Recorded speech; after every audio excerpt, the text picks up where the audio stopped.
Ka-chow. So the first thing you're gonna do, this is where your filter lives, okay? And your engine is a little warm, so don't be scared by that.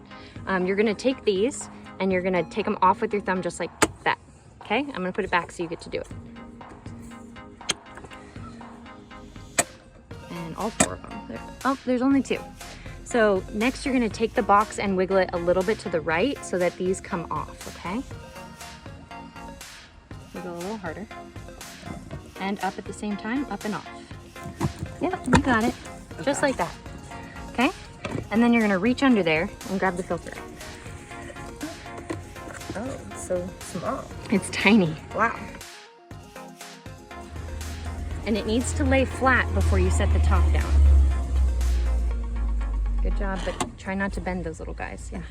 Little gills. Yep, and set it flat. Perfect, just like that. And then you're gonna stick those plastic pieces in first. Yep, just like that. And then if it feels like it's flat, then you're gonna take your hand and leverage those clips over. You're gonna take your thumb. Oh, that was really easy. Normally they're hard. That's it, girl. Sweet. Seriously, yes. Thank you so much for watching. If you found this video helpful, please like, comment, and subscribe below so we can help other people find this video. There's also plenty of tips and tricks on my TikTok, Instagram, Facebook, and LinkedIn at Girlie Garage.